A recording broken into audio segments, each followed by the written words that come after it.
Bueno, pues ¿cómo regular a las redes sociales sin afectar las libertades de los usuarios? Esta es la gran pregunta en ocasión, por supuesto, de lo que está sucediendo con esta informante ex empleada de Facebook, quien compareció el día de hoy ante una comisión del Senado. Pues vamos a hablar de este tema, que es un tema de muchos meses, de muchos debates, de muchas discusiones, con Eric Iriarte. Él es abogado especialista en Derecho Digital.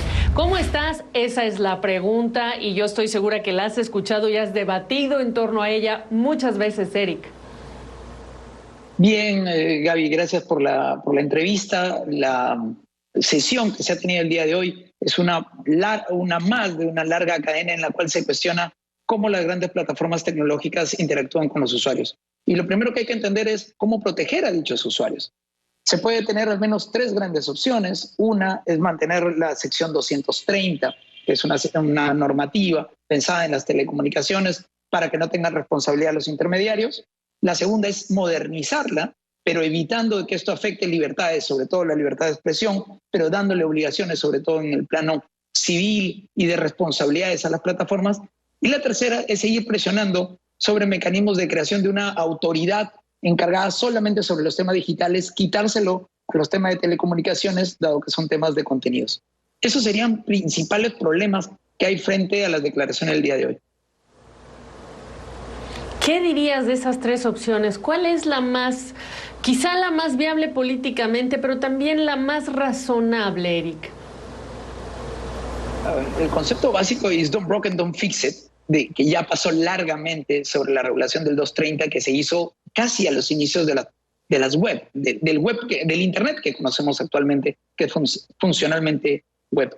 Sin embargo, posiblemente la mejor opción sea la de crear una autoridad encargada de los temas digitales, pero que tenga como base la normativa existente, mejorándola y sobre todo protegiendo la libertad de expresión y las garantías constitucionales de todos los usuarios. ¿Por qué es la mejor?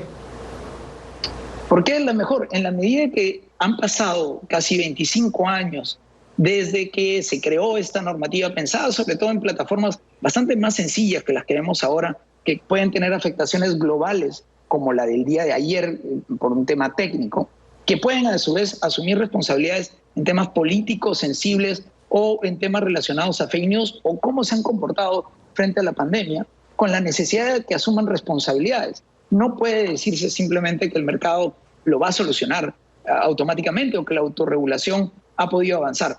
Lo que es cierto es que además las mismas plataformas han venido diciendo que es tiempo de adecuar muchas de estas normativas sin que esto signifique pues un gran ente global encargado de estos temas que puede terminar más bien cortando las libertades en Internet antes que facilitándolas o creando responsabilidades reales.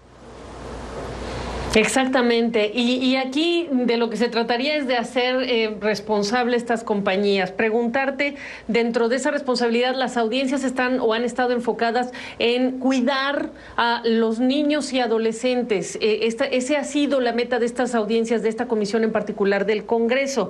Y yo preguntarte si es que deben cambiar las normativas por grupos de edad para que tengan acceso o no, o restringido, a este tipo de grupos que son vulnerables a estos contenidos, porque se habla mucho del algoritmo y son los algoritmos y estos algoritmos continúan, pero no hay tanto humanos como antes cuidando lo que sea los contenidos que quedan ahí expuestos para estos jóvenes o para estos niños.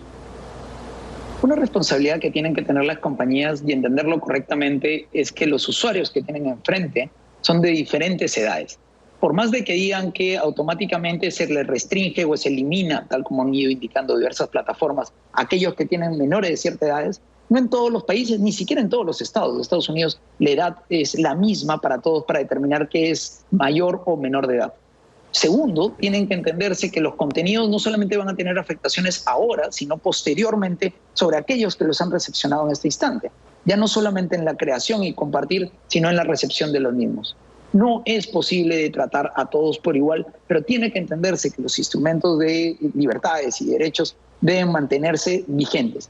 Responsabilidades sobre los padres, sin duda alguna, pero otros ejercicios anteriores como la COPA, que fue una de las normativas de la Children Online Protection Act de hace casi, de nuevo, 20 años atrás, tampoco funcionaron adecuadamente porque restringían acceso a la información. Ese delicado equilibrio es el que pudiera llevar a cabo, por ejemplo, una entidad especializada en temas digitales. Y es muy importante este tema porque esto es un fenómeno de redes sociales que son globales y que quizá también daría paso a otras autoridades en otros países a seguir el ejemplo, si es que hay un ejemplo del que se puede hablar en el futuro. Gracias, Eric Iriarte, abogado especialista en derechos digitales.